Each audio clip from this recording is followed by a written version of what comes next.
اهلا، ده فيديو جديد. والفيديو ده احنا هنتكلم فيه، او خلينا نقول هندردش فيه عن موضوع. دقيقة واحدة اهدى عشان بس نبقى عارفين عن موضوع ازاي، باختصار شديد، ازاي تنجز اللي وراك. يعني بس هو ده الموضوع.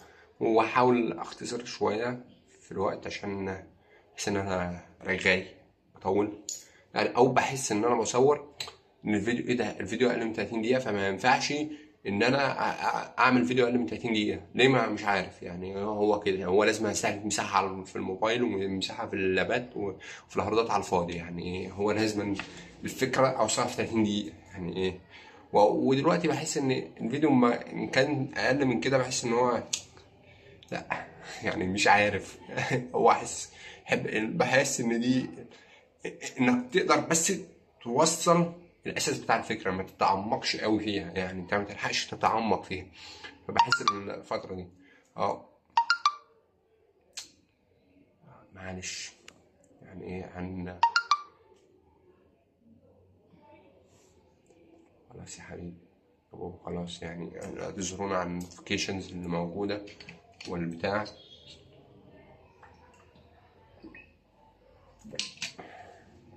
بس ايه، خلونا نتكلم.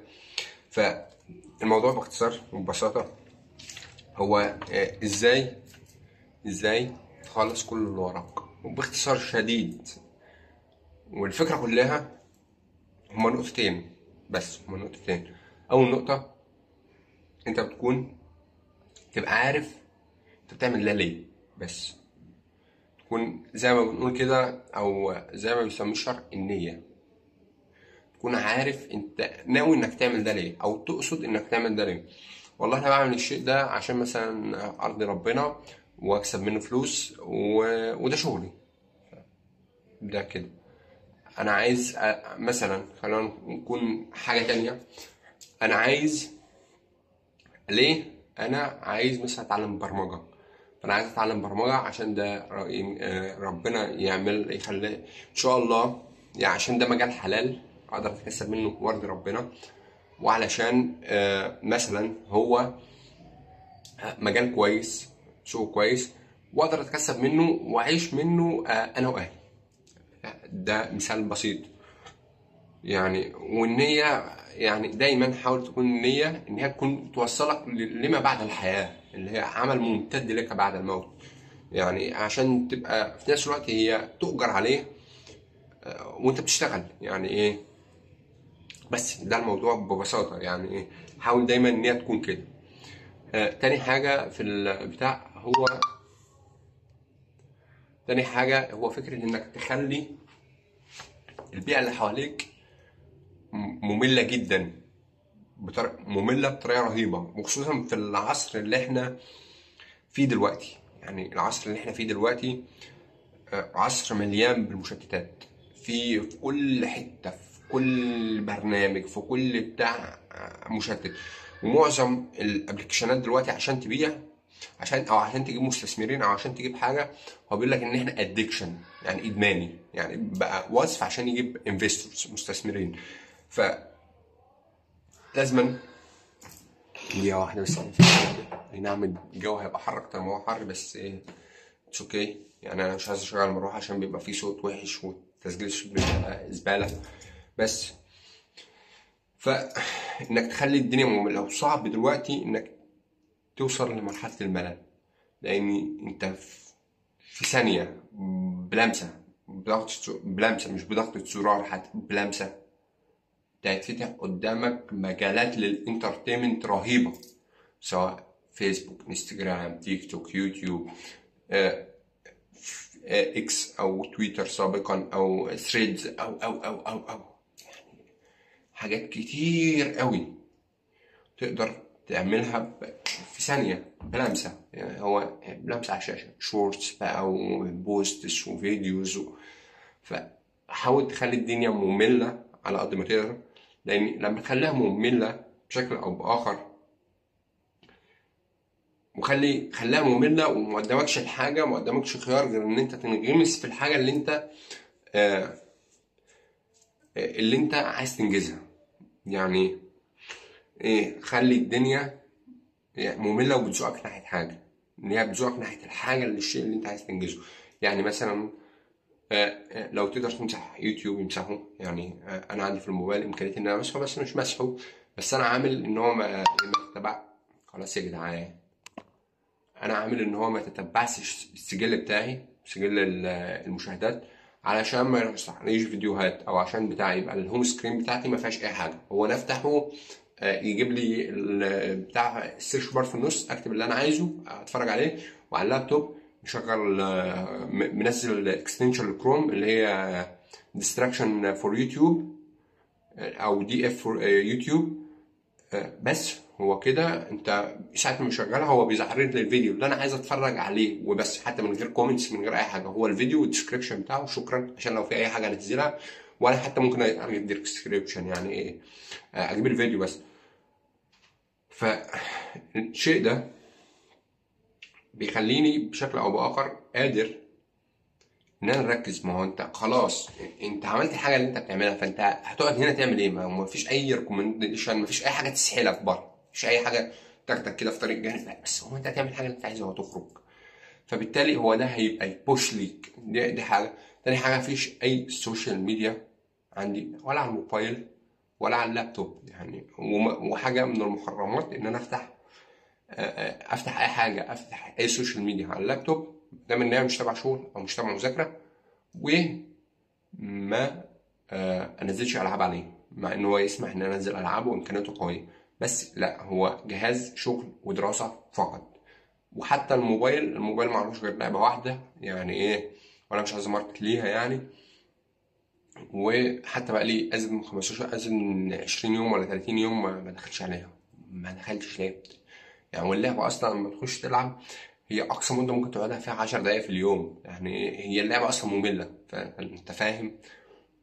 او ممله بكونسبت الالعاب الجديد اللي هي زي العاب الشوتينج والعاب كذا لعبه يعني. فبس.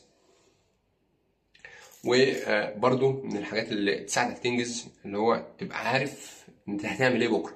يعني ايه، ابقى عارف. انا عارف النهارده ان انا بكره مثلا عندي هقرا مثلا ربع من القران، هقرا 10 صفحات من كتاب، هقعد اذاكر مثلا الفيديو الفلاني في الكورس الفلاني، هشتغل على فانكشنز معينه في الحته الفلانيه. بس هو ده اللي انا عندي بكره. عندي النهارده ان انا اخطط اعمل بلاننج للاسبوع مثلا، ان انا اصور الفيديو ده، ان انا اعمل ايه تاني، اعمل اعاده هيكله لكود انا كنت كاتبه، اعدله بحيث ان هو ما يبقاش باكيت كود، يعني يبقى كود ريدابل مفهوم ومقروء والكلام ده كله. فدي شويه حاجات، بجانب طبعا الربع والعشر صفحات وصلوات كل صلوات. دي حاجات نقدر نقول هابتس، بس انا بتتبعها عشان بحس ان انا بسقط. يعني ما بتتبعش الصلوات، ما بتتبعش، بحس ان هي في غصب عني صلاه بتقع، في حاجه بتقع، فلا اما تتبعها بتبقى افضل يعني. بس. ف يعني دي من اللي هو انك تخطط، بس مش تقعد دايما تخطط. يعني هي ايه، اعمل خطه حتى لو فشوشي كده اهو، ويلا جو. يعني ايه، لو روح بس. يعني ايه، ودايما انت هتنيك تعدل في الخطه. فهو انت حط خطه مبدئيه، وطول ما انت شغال انت هتعدل، هتقول ده انا عايز اعمل كذا، ده انا عايز يعني دلوقتي شغال على بروجرام. انا كنت في البدايه عايز اعمله بطريقه، دلوقتي انا شغال وايدي فيه، فشغال وداخل. كل شويه اعمل ستيب، اقول انا عايز اعمل ستيب دي، فانا عايز اعملها، عايز اعمل ستيب بعد، انا عايز اطور، عايز اطور، بحيث ان انا ابني فيه في الاخر برنامج كامل اقدر اعمله في اي حته، اعرضه مثلا، ابيعه، اعمل بيه اللي انا عايزه. يعني المهم احط في البورتفوليو بتاعي، اعمل. وسالت ناس معايا، يعني بالمناسبه سالت واحد صاحبي معايا ان هو تعالى انت اتعلم حاجه وانا اتعلم حاجه، ونعمل كومبليشن بين اللي احنا بنعمله ونخش. والراجل جه مشكورا يعني، الحمد لله. وكان في واحد تاني بحاول اسحله معايا بس هو بيتمرقع فسيبته. ف ولو انت هتتفرج على الفيديو ده فشاوت اوت ليك، انت عارف نفسك، وهبعت لك الفيديو مخصوص. ها. فالمهم، خلي اول حاجه عقد النيه. تاني حاجه الملل، خلي الدنيا ممله. تالت حاجة، اعرف انت هتعمل ايه تاني يوم بجد. يعني ممكن اقول ان الثلاث حاجات دول هما الكور بس، اللي هو بعدهم بقى تتبع واعمل خطة طويلة الأمد وتتبع بس. هي دي الفكرة، هي ده الكونسيبت فيه. لكن في طرق تانية كتير، بس أنا بحس إن هم دول اللي ماشييني، هم دول الأسباب اللي أنا دلوقتي فيهم بنجز أو شايف إن أنا بنجز. ودايما اعرف الليميتيشن بتوعك يعني إيه. هقولها تاني، هوضحها أكتر. اعرف أنت المينيمم بتاعك فين، أو الحد الأدنى للمهام اللي أنت تقدر تقوم بيها، والماكس بتاعك فين، يعني اقصى حاجه انت تقدر تشتغل عليها. يعني مثلا انا كنت باخد كورس معين، فانا عارف او كورس بايثون من قناه الزيرو ويب سكول، خلينا متفقين في كده. فانا عارف ان انا مثلا اقدر في اقل حاجه اقوم بيها في اليوم هو فيديو واحد. الماكس بتاعي 5 فيديوهات بالتطبيق عليهم طبعا، بسلطاتهم وبرنامجهم كله. فاما كنت عارف ده، عارف ان الماكس بتاعي 5 والمينيمم بتاعي واحد، لما كنت بعدي ال5 اقول بس ستوب، بريك. يعني انا اقدر في ايام ببقى اقدر عندي باور وعندي بريك، اهدى اهدى، بريك. لان انت عندك باور دلوقتي وعندك هتنجز فيهم، هتعدي. انا عارف هتاخد 10 دروس، هتاخد 15 دروس، هتاخد 7 دروس حتى، انت هتيجي تاني يوم مش قادر. يعني ايه؟ فعشان كده بقول لك اعرف المينيمم واعرف الماكس. لان المينيمم وقت ما يكونش عندك اي طاقه، انت بس هتاخد درس واحد، تعلم فانكشنز واحد، تعلم وان ثينج، بس حاجه واحده. هناخد بارت صغير، مثلا هقرا مثلا الدرس، او لو انت بتذاكر او حاجه فانا هقرا الدرس بس، او هقرا المحاضره بس. لو انت شغال فانا هعمل تاسك واحده، وتاسك بتاخد 5 دقايق مثلا بس. اللي هو مثلا هخش او افتح الجهاز، اعمل تاسك بسيطه جدا، اللي هو بس اكريت مثلا اكريت نيو فايل بس، اللي هو مثلا يعني. ف دوت بشكل او باخر هيديك ليميتيشن، هيخليك عارف الليميتيشن بتاعتك، الحدود بتاعتك. عشان في الاخر يعني انا اقدر اخد زي ما قلت اعرف، بس عشان كنت حاجه تانية، اللي هو ان نفسك وبدنك واهلك عليك حق، يعني حديث عن النبي. وممكن نبقى نتكلم عن النقطه دي بعدين.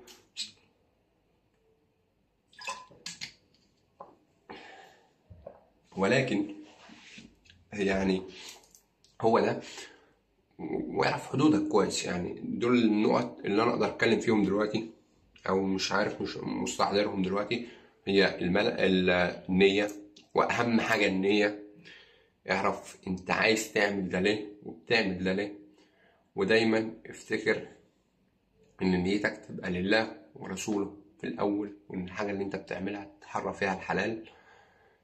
تاني حاجة، خلي الدنيا مملة جدا جدا جدا وبتزقك على انك تعمل الشيء ده. تالت حاجة كانت ايه؟ الملل. تالت حاجة كانت انك تعرف انت هتعمل ايه بكرة، اعرف الليميتيشن بتاعتك. في الاخير تتبع.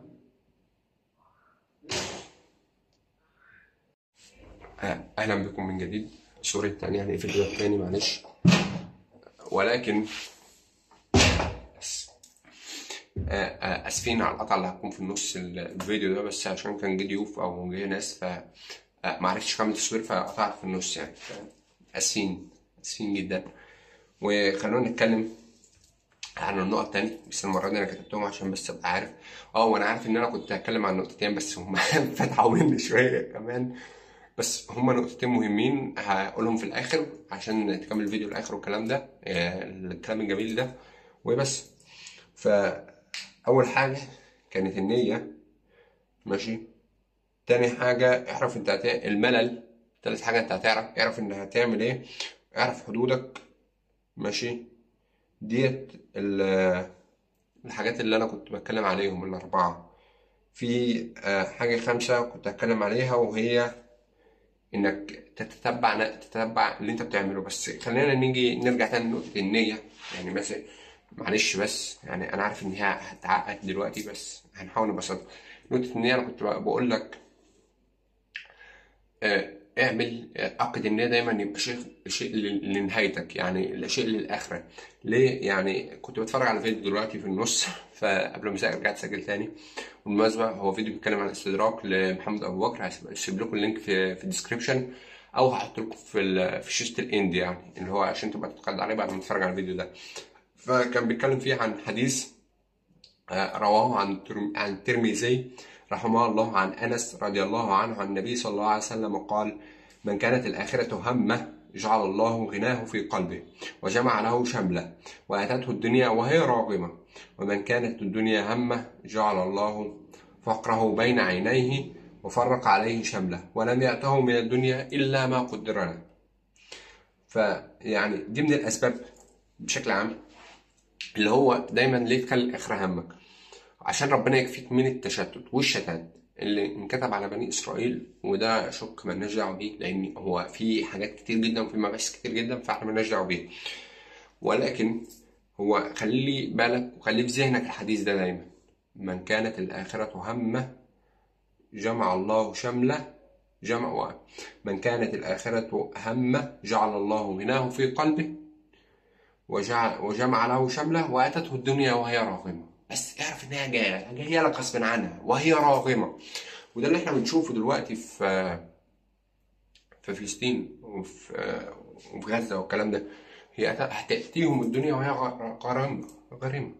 بس هم عندهم هناك يعني. وبيقول لك أقصى معنى دلوقتي إن احنا نموت ونبقى جزء واحد، ندفن على جزء واحد مش على جزئين أو كذا جزء.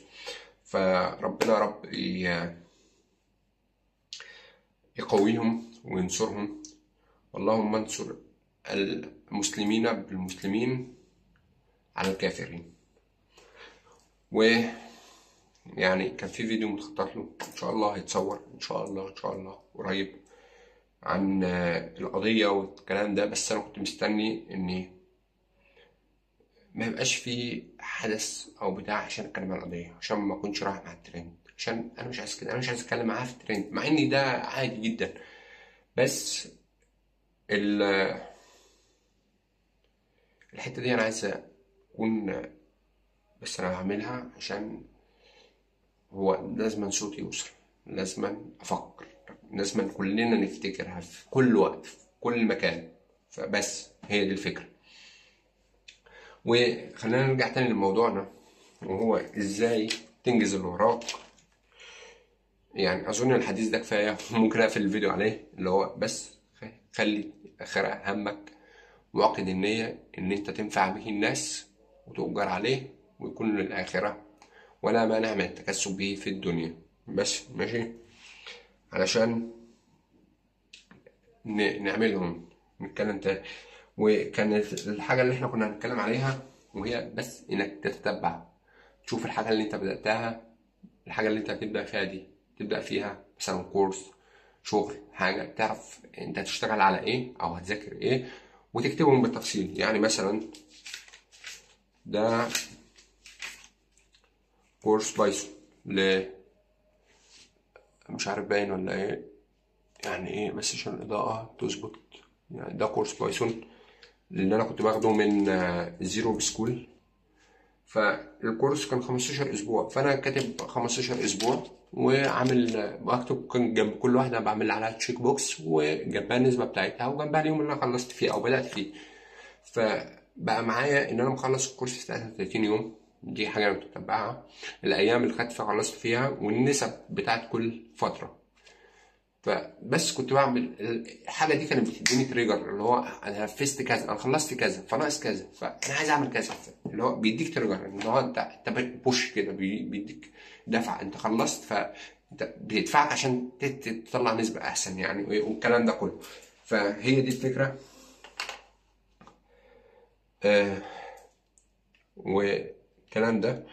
وطبعا في تتبع لحاجات كتير موجودة هنا يعني، ودي كورسات تانية أنا كنت باخدها. بس الكورس ده اديته لواحد صاحبي وشغال عليه، لأن هو كورس GUI فشغال عليه، فأنا اخترت شق وهو يمشي في الشق ده.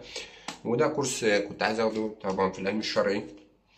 فخطبت له وكتبت له ان هو 17 محاضره والكلام ده كله، بس جيت اثقلت على نفسي وقلت 17 محاضره، كل محاضره ساعتين، فانا اقدر اخد محاضره كل يوم، ف 17 يوم اكون مخلص الكورس.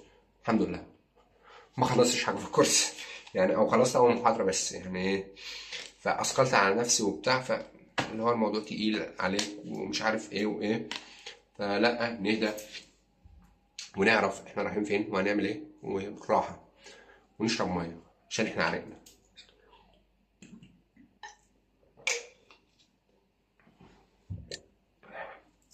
الحمد لله على نعمه الميه الساقعه. ايه، فهي دي النقطه تتبع. اعرف انت عشان، وبرضه التتبع هيخليك عارف انت شغال على ايه وهتعمل ايه، وهيخليك تخطط، تبني على خطط على حاجات واقعيه، لان انت بتتتبع، بتلاحظ الحاجات اللي بتحصل، الحاجات اللي بتحصل حواليك بتاع، الحاجات اللي بتخليك اب اند داونز الكلام ده كله.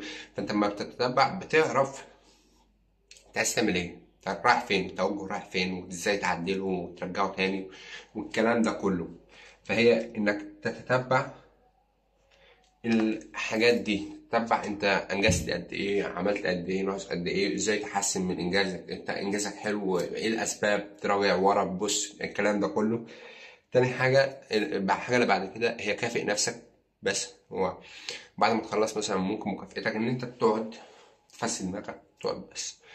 وما اعتقدش السوشيال ميديا هي حاجة بتخليك تفسد دماغك، انا بحسها حاجة بتسحل دماغك، اللي هي بتخليها تنها شغالة، لان خصوصا الشورتس والكلام ده، فممكن تعمل حاجة اللي هي تقعد بس كده خد نفس اهدى. ممكن في حاجة زي انك مثلا تجيب حاجة تقعد مثلا تخرج تلعب بلاي ستيشن، تعمل حاجة أي حاجة اللي هو المهم يعني، أو تلعب جيمز أو الكلام ده كله. المهم إنها تكون حاجة مكافأة ليك وبتديك دوبامين أو حاجة يعني، والكلام ده كله. ممكن بعد كده ممكن في حاجة هنا في النقطة دي، ممكن إنك تعرف أهلك أنت ناوي تعمل إيه وبتعمله ليه. ماشي، ولو الحاجة دي في مصلحتك واشرح لهم بالراحة، وعرفهم واشرح لهم بالراحة الحاجة دي في مصلحتك، هما هيبوش ليك يعني، وهيلسعك، وهيلسعك على دماغك ويلبك ساعة ما يلاقيك متكاسل. وخصوصا لو كورس بفلوس، يعني ايه يعني، يقوم جاي السع في فلوس مدفوعة في حاجة انت مش مقدر قيمتها، فيلسعك عشان تكمل. وبرضه هيتابع معاك وهيخليك يحسسك اللي هو خصوصا لو انت بتتعلم حاجة مفيدة او حاجة تنفعك ولها علاقة بمجالك او بشكل او اخر، فهيزقك وهيكون دافع ليك. والاهل هم الدافع الاول ليك، وهم الناس اللي هتحفزك دايما، والناس اللي هتزقك وعايزينك فعلا تبقى احلى منهم، سواء انت شايف ده دلوقتي او شايفه بعدين، فهو هيزقك فعلا. ممكن نبقى نتكلم النقطة دي في فيديو تاني لوحدها، واتكلم عن حاجات كتير ويبقى فضفضة بجد. ولكن اعرف اهلك، لان اهلك هم هيزقك، هيديك بوش كده اللي هو اعمل، احنا في ظهرك، متخافش متقلقش. وهيدوك زقة، هيحسسوك كده اللي هو انت عملتش يبقى شكل ايه قدامهم، مش عارف ايه بتاع، يعني هي هوبا هتبدأ تحنتفها وتروق وتشتغل وبتاع وتعمل. وبرضه هيحترموا وقت ما تكون مشغول وبتذاكر أو شغال، هيحترموها جدا جدا جدا. وهيبقى لو حس إن هو جاي على الحاجة دي وأنت بتعمله طلب، مع إن هو بر لأهلك وصلة رحم وبر لوالديك يعني مبدئيا، فهو هيعتذرلك على الحكايه دي ويقول لك انا اسف ومعلش ومش عارف ايه، وهيحاول يراضيك وهيحاول يساعدك ويوفر لك البيئه وهيعمل لك حاجات جميله جدا يعني. جربوها والله العظيم ما هتندموا يعني.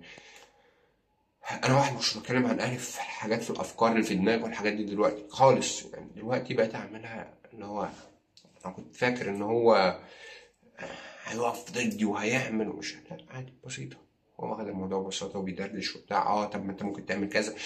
وقت حتى هو بيتناقشوا معايا وبيديني افكار تانية وبيسمعوا مني وبيعرفوا انا رايح فين وجاي منين وبيفهموا دماغي ماشيه ازاي.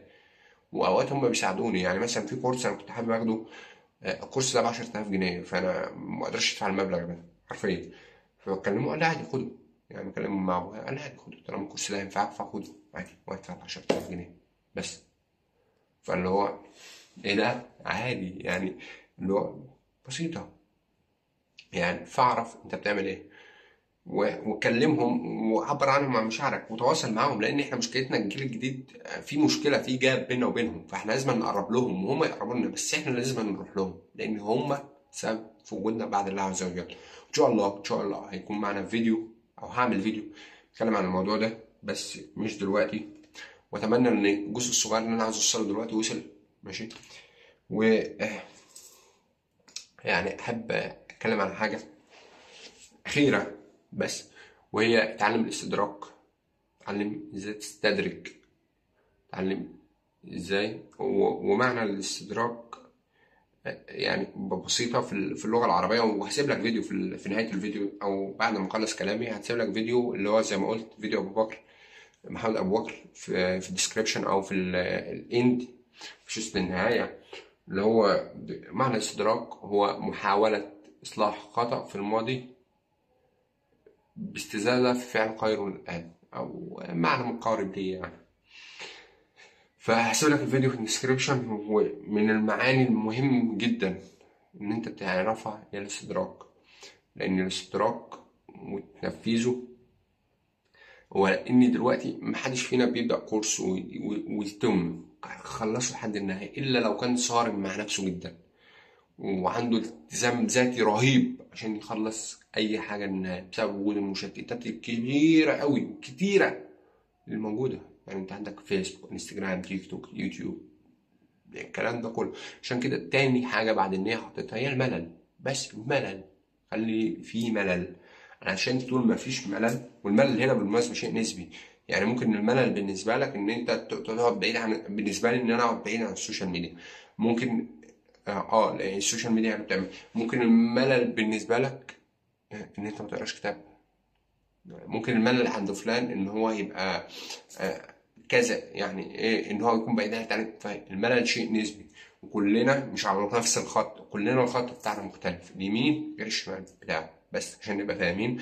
بس الحاجه المشتركه دلوقتي بينا كلنا ان السوشيال ميديا كلها بقت مفقعه، كلها بقت فيديوهات شورتس وريلز وبتاع، فاحنا محتاجين نركز ومحتاجين نتعلم تركيز لفترات طويله. فمحتاجين نقعد نركز، نخلي الدنيا مملة عشان نقدر نركز. ويعني من الحاجات اللي انا بطلتها الحمد لله، لان بعدت عن كل المنصات اللي فيها ريلز وبعدت عن الكلام ده كله، هي الريلز، هي الفيديوهات الشورتس قصيرة، الفيديو ال 60 ثانية او ال 30 ثانية يعني. هو بدأت اخد نفسي اقدر اتفرج على محتوى طويل من غير ما، عادي ممكن اقعد اتفرج على بودكاست ساعتين ثلاثة وعادي ما احسش، عادي مسؤول ورايح خلاص. يعني ايه، بدأنا نتعافى منه.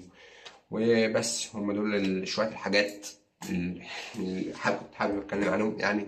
مع اني كنت بادئ عايز اتكلم عن حاجتين بس سبحان الله، هو انت بتبدأ وفي نيتك حاجة وربنا بيوصل لك حاجة تانية يعني ايه. وكان في مقولة جدا حلوة جدا بيقولها الدكتور ممدوح نصر الله على قناة ام اي يو حاجة زي كده، او منيو، اللي هي بيقول لك استمرارية السعي لا تعني حتمية الوصول إلى ما تريد، ولكن تعني حتمية الوصول إلى ما يريده الله لك. وبس ودينا بنسعى يعني. والمهم انت عامل ايه يعني عشان نطمن عليك في أول الحلقة، او انا عامل ايه؟ انا كويس الحمد لله، لكن بصدق فالحمد لله كلمة شافية ووافية، فالحمد لله.